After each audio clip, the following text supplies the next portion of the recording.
Hey guys, welcome home, welcome to the video, and today we have to take a look at the changes we have in Wild Rift.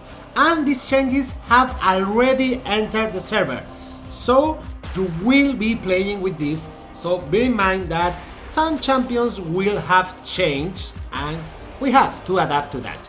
We will have buffs for Varus, Akali and Evelynn, and nerfs to Jhin, what a surprise, Ezreal, what a surprise, Amumu, Blitzcrank, Gragas, what a big surprise, all these 6 nerfs. Also, the anti-tank items and the smite will be slightly nerfed, as well as the jungle monster and active items. We will see there some changes and adjustments. As I told you, the changes are already in the server and it's not a big patch but a micro patch. This system is widely used by Riot Games in PC League, and don't get surprised for seeing it in Wild Rift, and we'll see it a lot more in the times coming. Also, Jonathan Chow just told that if something didn't make it, and Guardian Angel is currently maybe the strongest item in the game, it's just that they are tweaking stuff, they aren't confident to make the change just yet, okay? Bear in mind that Riot is going to leave for Christmas. They aren't going to work for these weeks except the super essential workers of keeping the servers and you know that kind of stuff. But they think, yeah, it's problematic, but maybe not so that it needs an urgent super emergency change. So going on with this stuff.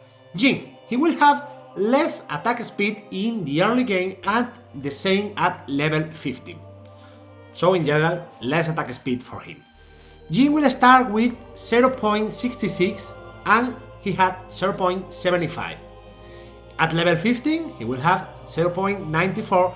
You can see the progression until you reach late game.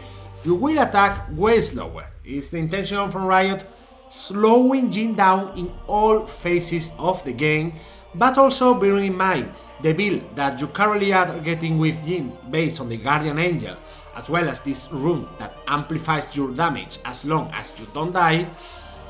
It's important getting the early down, but the grenade isn't modified, so we can see still here some reasons to fear Jhin.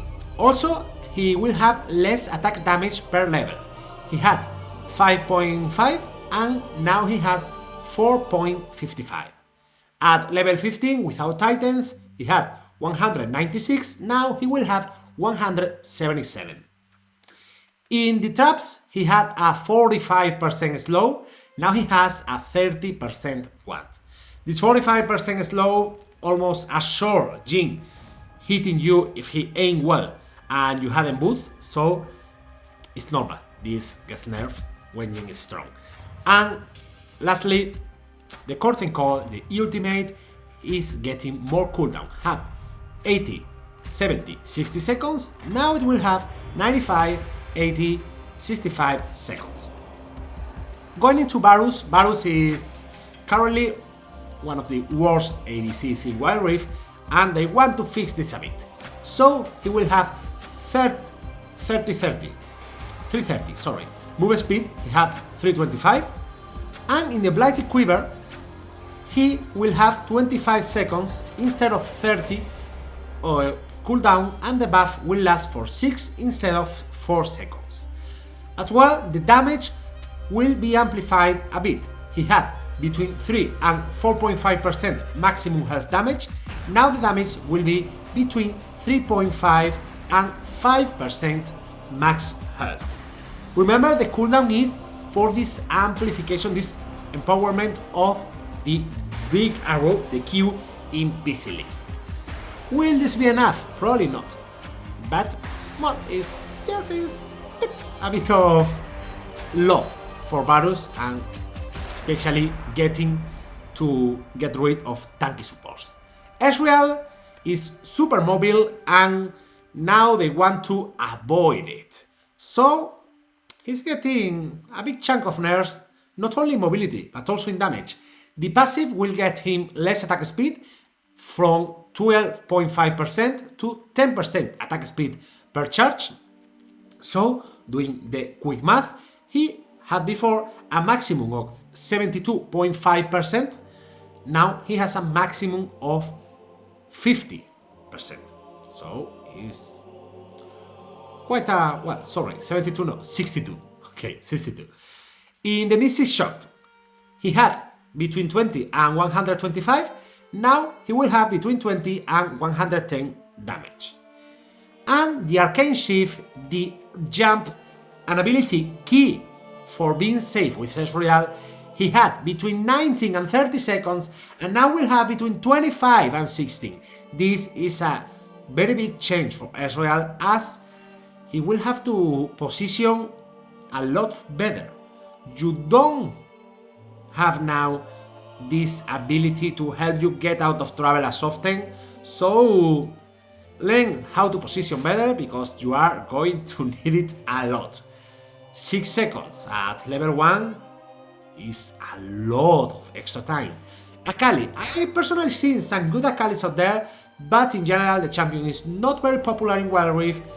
Maybe the game is so young and this is why Akali isn't good, but she has some changes.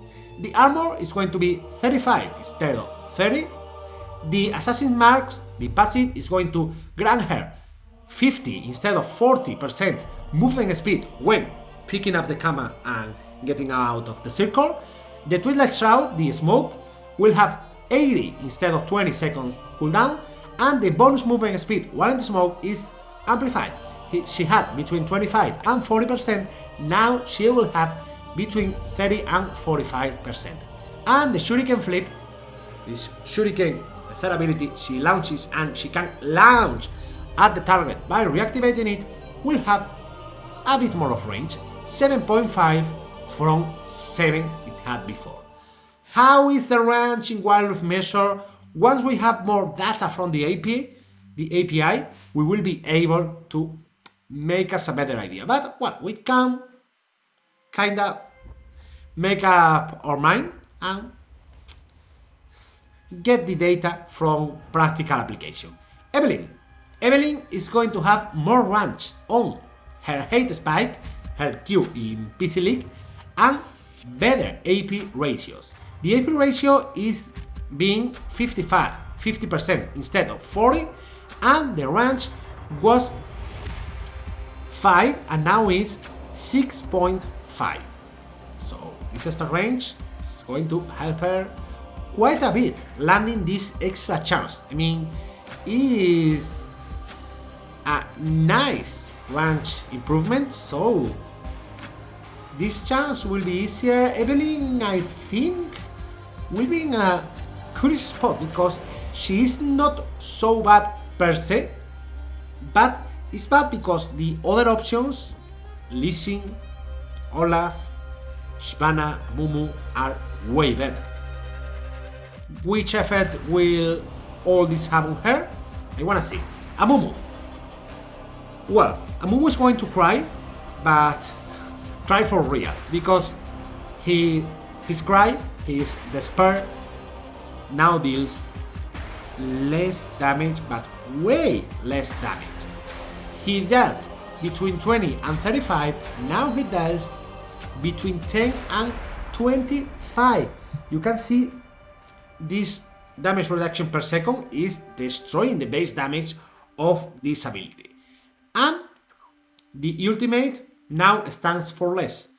It stands for 2 seconds, and now it stands for 1.5, 1 second 75, and 2 seconds at max level. So Amumu takes a hit. Blitzcrank is one of the champions who takes a heavier hit of all the ones we are going to see. He will have less base mana, 300 instead of 345. Less base mana regen, 9 instead of 15. And less mana regen per level. He got 1.1, now he will get 0.7. And also the mana shield is getting an 80-second cooldown instead of the 50 it had before. The mana shield is the shield that activates when Blitzcrank is at low health, and based on the mana you have, the bigger the shield is. Having less mana is also affecting the shield, so he's a bit of a screw, a bit in every place. The rocket grab, the hook, is getting less projectile width, had 1.5, now 1. Less projectile width is basically going to be harder to hit it. And the damage is also reduced. It dealt between 80 and 260 depending on the level, now it will deal between 60 and 240. In the overdrive, this auto slow, this self slow that he gets when finishing the extra movement and attack speed, is going to last for 1.5 seconds instead of 1 second. So Blitzcrank, as you can see here, is taking a hit a bit everywhere, and poor Blitzcrank because it's going to be way easier to punish him. Lee Sin basically has his safe ward, his W in PC League, totally nerf. First of all, more cooldown, between 15 seconds cooldown at every level. The shield also reduced. He had between 80 and 320, now he will have between 60 and 240. 80, I can't do math right now. 80 less value for his shield. Super bit here. Also, the damage on the second activation is way reduced as well. He had between 55 and 190, now he will have between 50 and 125, and the Omni Bump, the Physical and Magic Bump, is also being reduced. He had between 40 and 100%, now he will have between 35 and 80%. And this translates into one very clear thing. You have to take action and get the snowball in the early game with Lee Sin, or you are going to fall behind. This is what they want Lee Sin to have. They don't want him to be too reliable on mid game if he managed to survive the early game, get some kills, but not shine. No, if you don't shine with Lee Sin in the early game, you are screwed. This is the message, and this is how Lee Sin is conceived as a snowball champion. Gragas, last champion before passing into the item, he has now less health. He has 650 from 690. The barrel roll has the AP ratio reduced, 70% from 80% scaling. The drunken rage, this when he drinks and then slumps with the next basic attack, will have 4.5 second cooldown before he had 4 second cooldown. And the explosive cask will have an AP scaling of 70% from the 80 he had before. Going into the items, the Last Whisper, we had 50% armor pen, it had 20%, and the evolution, the Mortal Reminder, will have 30% from 35% armor penetration. In general, a bit more of survivability for these tanky champions in the Wild Rift. Onto the active items, Teleport, Stasis, Sonias, and the Quicksilver are going to cost 800 gold. Teleport and Stasis, Sonias, cost 1000 before, the Quicksilver cost 500 before, so they are trying to even this up, and I think as the meta develops, we are going to see way more teleports. Because now the game is a bit wild, as the name implies, but once the Wild Rift is getting tanked, once the Wild Rift gets tanked by the players, then I think we will see way more teleports, because it's super good once you understand the macro. Problem right now is the item is expensive and other alternatives can be better, but I have curiosity to see how this develops in the long term. In the experience sharing, we will see 140% experience share from 150%, and the experience gain from minions you don't kill in the dual lanes is going to be 70 from 75%. This experience share, what does this mean? This means that basically the experience gain in the dual lanes is worse, so the supports and the ADCs are getting less, and the dual lane is being less important right now. In the smite, now for the first 5 minutes of the game, you get 20% reduced experience from killing minions if you have a smite. Basically, some people have started to figure how to use smite in lane, and Riot is learning from past errors in PC League. And last but not least, the jungle monsters. The Nashor now respawns every 4 instead of 3 minutes, and the Scarlet Crab respawns every 2.5 from 2 minutes. These are the changes we have for this patch. As I told you, here you have this quick recap, and they are right now into the servers. Thank you for watching the video, and see you in the Wild Rift. Bye bye!